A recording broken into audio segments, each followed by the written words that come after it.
का साथ निभाता चला गया।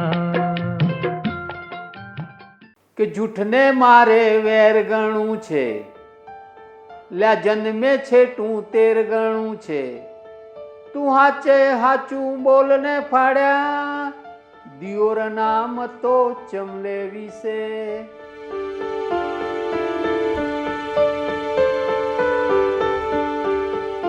1960 के बाद समूचे देश में अंबेडकरवादी साहित्यकारों की आंदोलन में अहम भूमिका रही है। बाबा साहब डॉक्टर अंबेडकर के विचारों के कारण देश में क्रांति प्रवण माहौल खड़ा हुआ था। आंदोलन के कारण गूंगा समाज बोलने लगा, लंगड़ा दौड़ने लगा, शब्द अंगार बनने लगे। साहित्यकारों की कलम से व्यवस्था घायल होने लगी और यही कलम बहुजनों के जख्मों पर मरहम बन गई थी। घर घर में किताबें और कलम जीने का आधार बनी।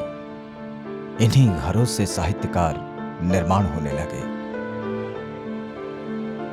गुजरात में प्रतिबद्ध लोक दुलारे शंकर पेंटर अपनी कलम द्वारा व्यवस्था के सूत्रधारों से सवाल करने लगे। બેનડી તારી દીકરી તારી વાલ્મીકીને પૈણી ક્યારે, બાપ ગોતરમાં એઠવાડાની હાકવાળુની મારી ક્યારે, મળદા પરના કફન કાઠી ઘરમાં લઈ જઈ ઓઢ્યા ક્યારે, હાથમાં જાલી બોગરા જાડું જાજરૂનું મળચું થયું ક્યારે, તું હાચે હાચું બોલને ફાડ્યા, દિયોર નામ તો ચમલે વિશે। कहने का मतलब उनका ऐसा है कि तूने अपनी बहन को या लड़की को कोई वाल्मीकि से शादी कराया। तेरे को अगर अनामत लेनी है, रिजर्वेशन लेना है, तो रिजर्वेशन लेने के लिए तो वाल्मीकि बनना पड़ता है। तुझे सोच का काम करना पड़ता है। तुझे वो लोग जितने जिस तरह से गटर में उतरते हैं, इस तरह से गटर में उतरना पड़ता है। तो तूने कभी ये काम किया है? गुजरात में लोक दुलारे साहित्यिक की किताबें समाज परिवर्तन में अपनी भूमिका निभा रही है। जातिवाद के कारण यहाँ के छूत अछूत उतने ही त्रस्त है जितने अन्य राज्यों में है। जाति जितनी निचली उतना घिनौना व्यवहार उनके साथ होता है। शंकर पेंटर ने अपनी कलम द्वारा जातिवाद का असली चेहरा अपने लोगों को दिखाने की कोशिश की, जिसमें उनका जन्म हुआ। ऐसे तो मेरा नाम शंकर भाई सवा भाई परमार है। मेरा जन्म मेरे मौसाल में हुआ, जो सिद्धपुर तहसील में महसाना डिस्ट्रिक्ट के ब्राह्मणवाड़ा गांव में था। 1946 नवंबर में मेरा जन्म हुआ, तब दशहरा का दिन था। अस्पृश्यता केवल गांव राज्य में ही नहीं थी, देश के 7 लाख गांवों को उसने निगल लिया था। आज से 100 साल पहले इसका रूप भयानक था। जानवरों से अछूत जाति का स्तर निम्न था। यही वजह थी कि अछूत लोग अपना आर्थिक, सामाजिक, शैक्षिक विकास नहीं कर पा रहे थे। अस्पृश्यता की वो काल था, वो 70 साल के पहले। आज से वो गांव की जो स्थिति थी कि वहाँ अछूतों के प्रति इतनी दर्द भरी दास्तान थी अछूतों की। अछूत एक इंसान की तरह जी नहीं सकते थे। गांव के लोगों ने अछूतों के ऊपर इतना जुल्म ढाया हुआ था। ये सब बचपन से मैं देखता आया हूँ। हजारों सालों से हमारी पीढ़ियां अस्पृश्यता के कारण बर्बाद हो चुकी थी। शंकर पेंटर के पिताजी भी इसी व्यवस्था के शिकार हुए थे। निचली जाति के कारण उनके साथ स्कूल में सौतेला व्यवहार होता था। एक दिन वही हुआ जो होना था। उनके पिताजी ने मास्टर को स्लेट मारी और वह घर भागकर आ गए। उनके स्कूल छूट गए, किंतु उनकी मां ने उन्हें पढ़ाया। शंकर पटेल की मां एक पढ़ी लिखी बहू थी। जिसने घर को संभालने के साथ अपने पति को भी पढ़ाया।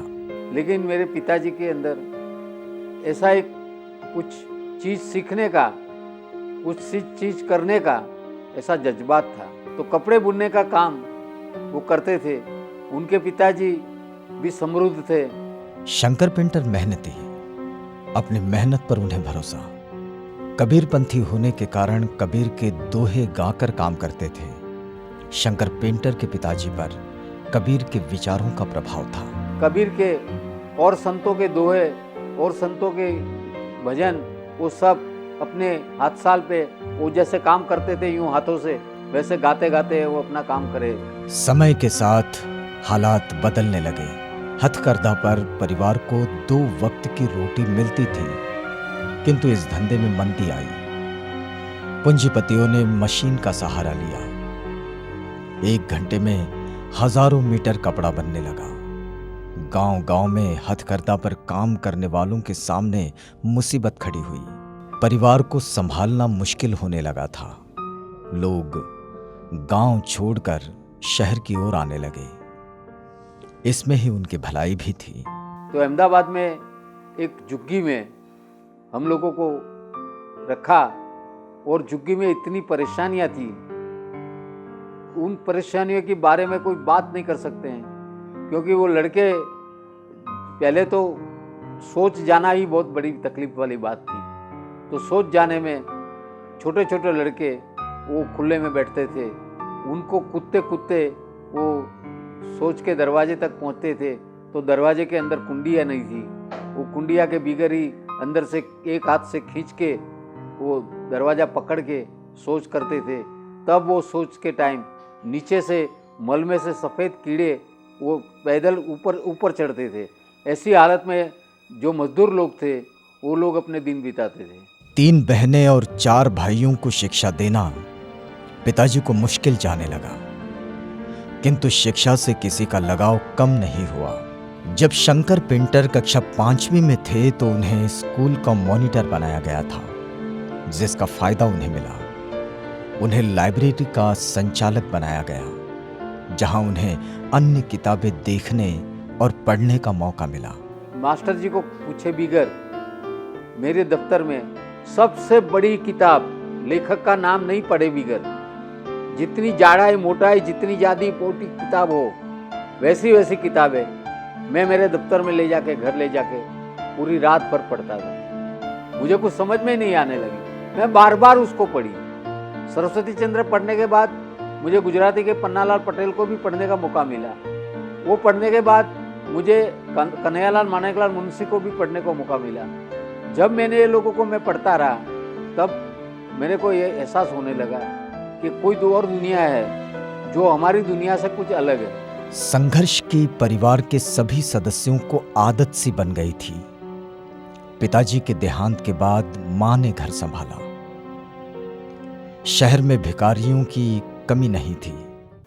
चमल्याटलू फाटी जूसे के मारी हो मुँह हेडते हाड़ा लगी रे तने बीक ना लाजी। अरे पूछजे तारा वाह मो जईने कुणसु तने कह लेमड़े बोंधी बाप ने तारा धोके धोके धधड़ायो तो मेला माथी डूस्यो आई।